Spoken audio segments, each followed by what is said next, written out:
따라합니다. 용서, 사랑의 시작. 9월 첫째 주가 매년 우리 교단 총회의 주일인데, 그때에 제가 총회 주제를 가지고 설교를 주로 하게 되는데, 지난 9월 첫 주에 제가 강단에 서지 않아서 그때 설교를 못해서 오늘 그 주제 설교를 좀 하려고 합니다. 우리 교회가 속해 있는 교단은 어디지요? 대한예수교 장로회 통합, 이렇게 해야 정확합니다. 또는 줄여서 예장통합, 이렇게도 얘기하죠. 따라합니다. 예장통합, 대한예수교 장로회, 그리고 통합을 붙여줘야 정확하게 이름이 돼요. 교회를 오래 다녀도 우리 교회가 어느 교단에 속해 있나 모르시는 분들이 있습니다. 우리 교회는 없는데 다른 교회는 있어요. 그래서 확인을 한번 해보는 것입니다. 그래서 금년 이번 총회의 주제가 용서, 사랑의 시작입니다. 여기 써 있죠. 여기 주제입니다. 용서가 사랑의 시작이라고 하면 용서와 사랑은 어떤 관계일까요? 용서 없이 사랑할 수 있을까요? 미국에서 인종차별이 굉장히 심했던 시절인데, 한 미국 신사가 자기 집 앞에서 구걸하는 사람을 봤어요. 배가 고파서 목이 말라서 인디언 한 사람이 구걸을 하는데, 이 남자는 개 같은 인디언이라고 하면서 욕만 하고 빵 한 조각, 물 한 모금도 주지 않았습니다. 며칠 후에 이 신사가 사냥을 나갔다가 산속에서 길을 잃고 탈진해서 죽게 생겼어요. 마침 그것을 지나가던 인디언이 그를 발견하고 극진히 보살펴서 살려냈어요. 정신을 차린 신사가 자기를 구한 사람이 바로 며칠 전 자신이 박대했던 그 인디언이라는 것을 알고 부끄러워서 얼굴을 들 수가 없었습니다. 그때 인디언이 조용히 말했습니다. 당신이 나에게 했던 것처럼 내가 당신을 대했다면 지금 당신은 산속에서 죽었을 겁니다. 이렇게 얘기했어요. 그렇습니다. 선을 베푸는 것도, 사랑하는 것도 용서에서 시작이 되는 것입니다.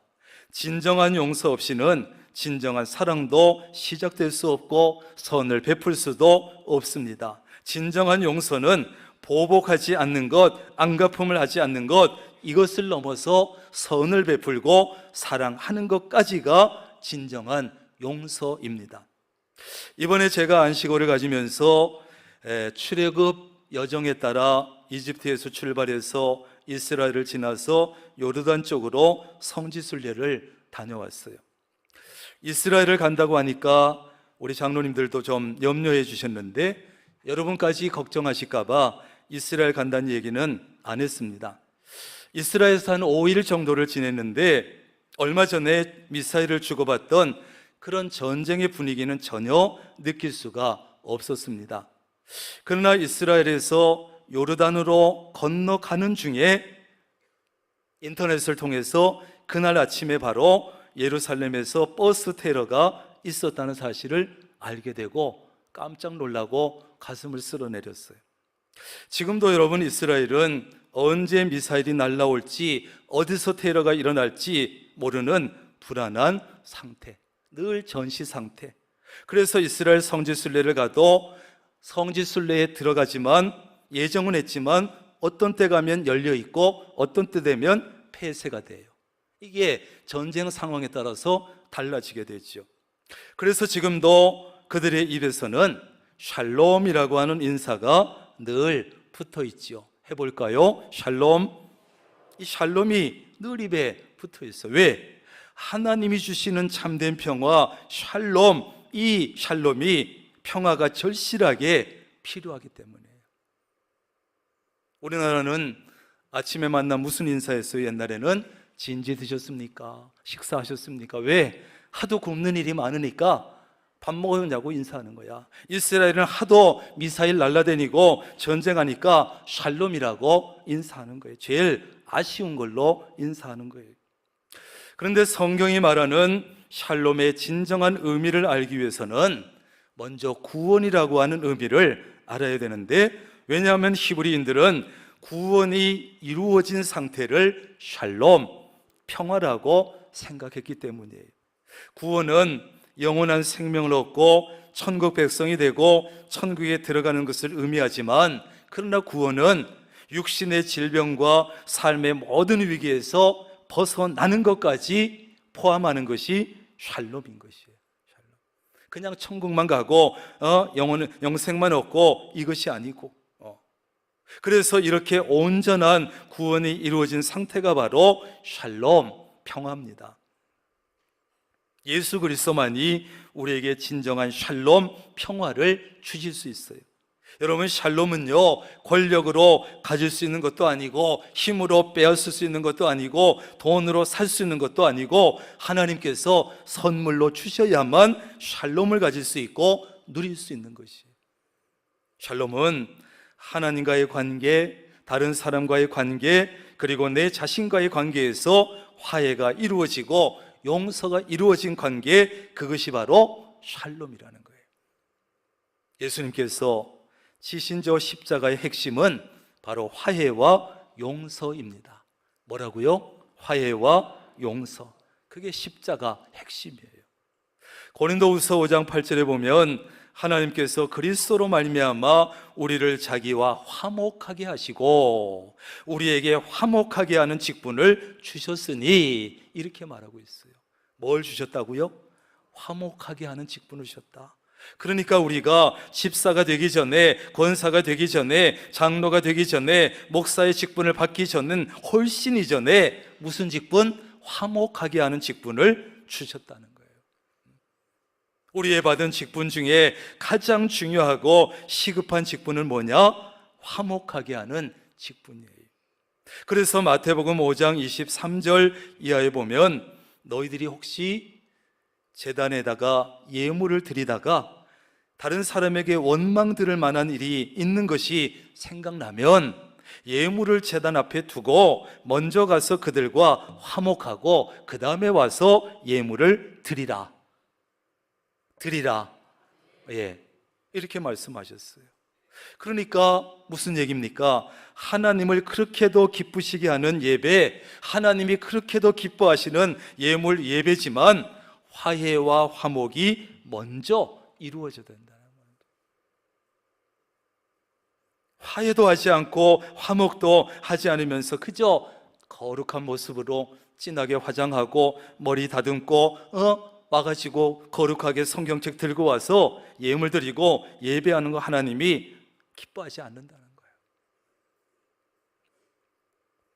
창세기에는 아브라함으로부터 시작해서 족장의 이야기가 쫙 나오다가 마지막은 무엇으로 끝납니까?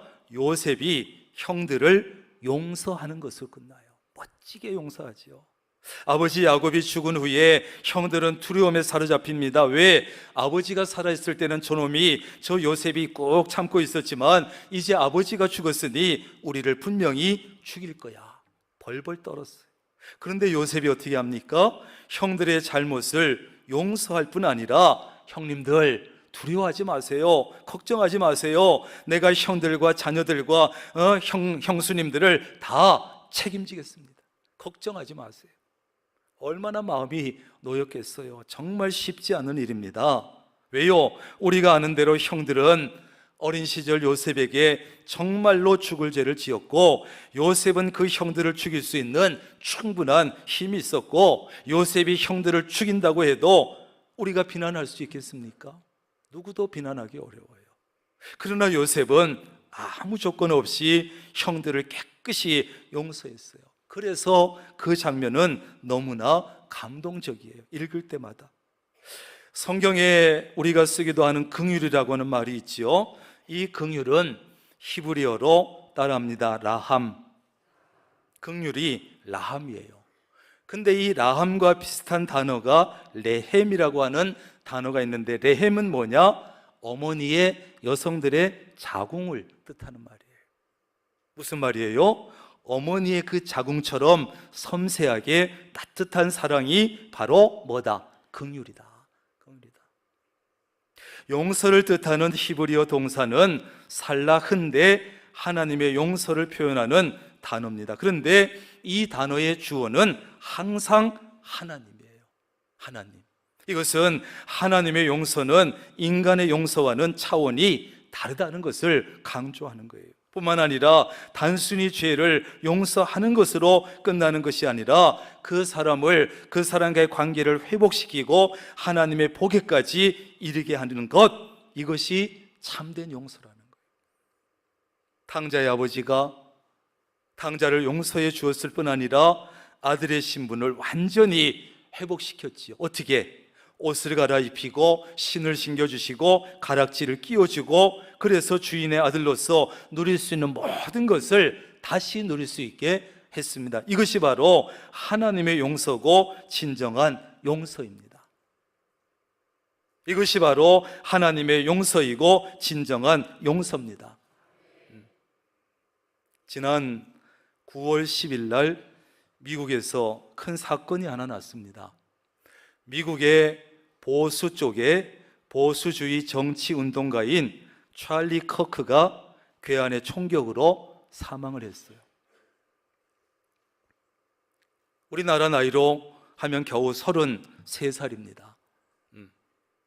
그런데 엄청난 영향력을 가지고 있었지요. 아내가 있고 4살 된 딸이 있고 2살 된 아들이 있어요.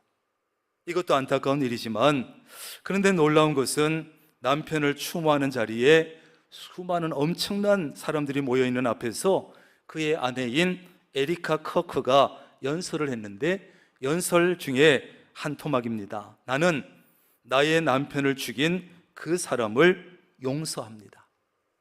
내가 그를 용서하는 이유는 그것이 바로 그리스도께서 하신 일이고 내 남편도 살아있었다면 용서했을 것이기 때문입니다. 증오에 대한 답은 증오가 아닙니다. 복음을 통해서 우리가 아는 답은 사랑이고 언제나 사랑이어야 합니다. 원수를 사랑하고 우리를 핍박하는 자들을 사랑하는 것입니다. 이 얘기를 듣고 그곳에 모인 수많은 사람들이 눈물을 흘리면서 박수를 쳤어요. 엄청난 감동을 주었지요. 물론 진정한 용서와 화해가 이루어지려면 잘못된 사람이 와서 죄를 인정하고 용서를 구해야 돼요. 이 찰리 커크를 죽인 사람도 찾아오지도 죄를 인정하지도 용서를 구하지도 않았지만 용서했어요. 잘못한 사람이 스스로 찾아와서 잘못을 인정하고 용서 구하는 경우는 거의 없습니다. 세상에는 일어나지 말아야 될 불행한 일들이 많이 일어나고 있고 누군가의 잘못으로 일어나고 있지만 누구 한 사람 내 책임이라고, 내가 잘못했다고 인정하고 용서를 구하는 사람은 거의 없습니다. 어떻게 합니까? 다른 사람에게 책임을 떠넘기고 다른 사람 탓만 합니다. 괘씸하지요. 어떻게 합니까? 물론 그런 때에 누구의 책임인지 누가 잘못했는지 밝혀내고 법에 따라 엄하게 처벌하는 것이 중요하고 필요해요. 그러나 그렇게 한다고 해서 문제가 완전히 해결되는 것도 아니고 진정한 화해가 이루어지는 것도 아닙니다. 최소한의 법적인 조치일 뿐이에요. 그렇다면 깨어진 모든 관계를 진정으로 해결할 수 있는 방법은 무엇일까요? 그것은 바로 용서입니다. 그것은 바로 용서입니다. 아멘 안 할 줄 알았어요. 다른 사람의 잘못을 진정으로 용서할 때 비로소 깨어진 관계가 회복이 되고 진정한 화해를 이룰 수 있고 화해를 넘어서 사랑할 수 있게까지 되는 것이에요. 그래서 용서는 사랑의 뭐다? 시작이다. 그렇다면 우리 그리스도인은 나에게 실수하고 잘못을 하고 내게 어떤 상처를 주고 이런 사람을 어떻게 용서해야 될까요? 왜 용서해야 될까요?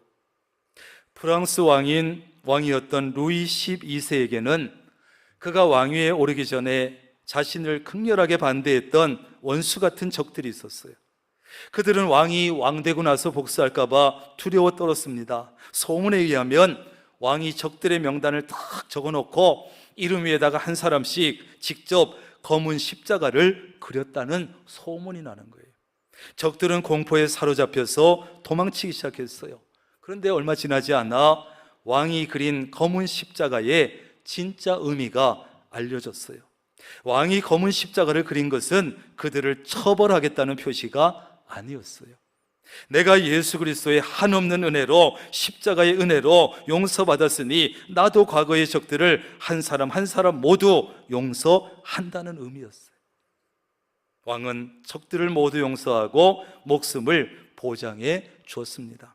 그렇습니다. 우리가 먼저 하나님의 십자가의 은혜를 받았고 하나님의 은혜로 용서받은 것처럼 우리도 조건 없이 나에게 실수하고 잘못하고 상처 준 사람을 여러분 용서할 수 있기를 바랍니다.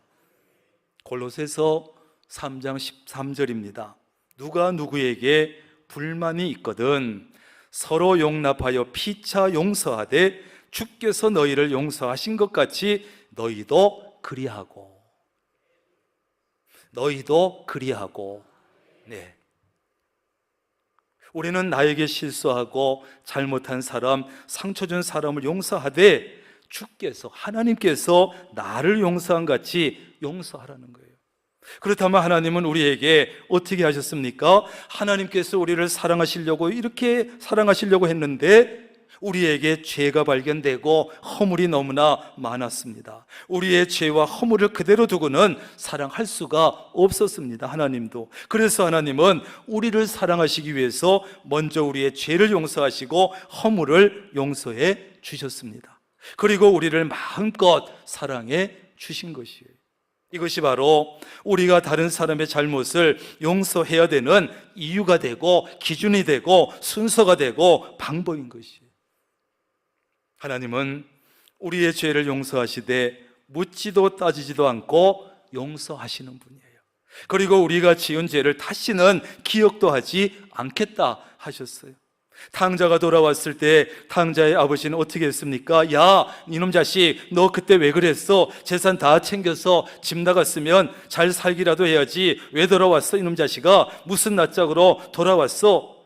탕자에게 아무것도 묻지 않고 따지지 않았어요. 아무 말도 하지 않고 그 일에 대해서 다시 말도 꺼내지 않고 말없이 반겨주고 안아주고 용서해주고, 이것이 하나님의 사랑이에요. 우리도 다른 사람이 나에게 저지른 실수와 잘못을 그렇게 용서해야 된다는 거예요.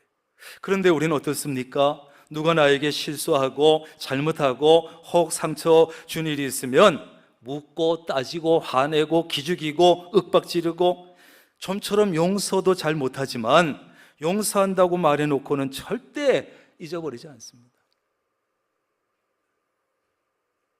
여자들은 더 안 잊어버립니다. 남편의 잘못과 실수. 그래가지고 교회 기회가 있을 때마다 다시 그 사람이 잘못할 때마다 다시 꺼내들어서 전에도 이러더니 역사가 다 줄줄이 나옵니다. 여자들은 어떻게 이렇게 기억력이 좋은지 몰라요. 용서한다 그래놓고 끄집어내는 거예요. 과거에 잘못한 일에다가 지금 잘못한 일까지 더해가지고 2배, 3배로 묻고 따지고 기죽이고 화를 냅니다. 그래서 제대로 용서한다는 것은 쉽지가 않아요. 그러나 우리 그리스도인은 하나님께 용서를 배워서 하나님처럼 따라 해야 합니다. 누가 내게 잘못했을 때는 묻지도 따지지도 말고 용서하고, 용서한다고 했으면 그 사람 잘못을 완전히 잊어버리고 다시 끄집어내지 말아야 합니다. 따라합니다. 끄집어내지 말자. 끄집어내지 좀 마세요. 지금 잘못한 것만 야단치라고. 그리고 제대로 용서했다면 용서로 끝내지 말고 그 사람을 사랑하는 데까지 가라는 거예요. 예수 믿기 참 어려워요. 성경은 이렇게 말씀합니다. 이 모든 것 위에다가 사랑을 더하라. 이는 온전하게 매는 띠니라. 아멘. 그 모든 것 위에 뭐를 더하라? 사랑을 더해라. 누군가를 용서했으면 그 다음에는 반드시 용서 위에 사랑을 더해야 합니다. 누가 나에게 하지 말아야 될 실수를 하고 상처를 주고 잘못을 저질렀습니다. 그래도 그리스도인으로서 어렵게 용서했습니다. 그렇다면 그 용서 위에 사랑을 더하라는 거예요. 용서만 하고 마는 것이 아니라 사랑하는 데까지 가라는 거예요. 만나기도 하고 대화도 좀 하고 밥도 먹고 서로 위해서 기도도 나누고 교제도 나누고 사랑해야 합니다. 용서만 하고 사랑하지 않으면 전쟁하다가 휴전한 것과 마찬가지예요. 언제든지 싸울 수 있어. 온전한 용서가 이루어지지 않았으니까. 용서하고 사랑까지 가야 용서받은 사람과 용서한 사람이 하나가 그때 되는 거예요. 어느 교회에 김 집사라는 분이 있었는데 이 김 집사님이 암에 걸렸어요. 그래서 암 투병을 오래 하다가 이제 죽음을 느꼈어요. 그래가지고 목사님의 신방을 받았지요. 이 김 집사는 죽음을 앞두고 목사님께 한 가지 부탁을 했습니다. 목사님, 제가 사실 한 20년 전에 크게 싸우고 원수같이 지내는 이 집사가 있는데 그 이 집사에게 저를 좀 용서해 달라고 꼭 전해주세요. 목사님은 생각하다가 두 사람의 만남의 자리를 만들었고 20년 만에 화해의 시간을 가졌어요. 용서와 화해의 시간을 통해서 김 집사는 마음의 평안을 얻었고 이 집사와의 관계가 회복이 되었어요. 혹시 여러분에게도 이런 관계에 있는 사람이 없습니까?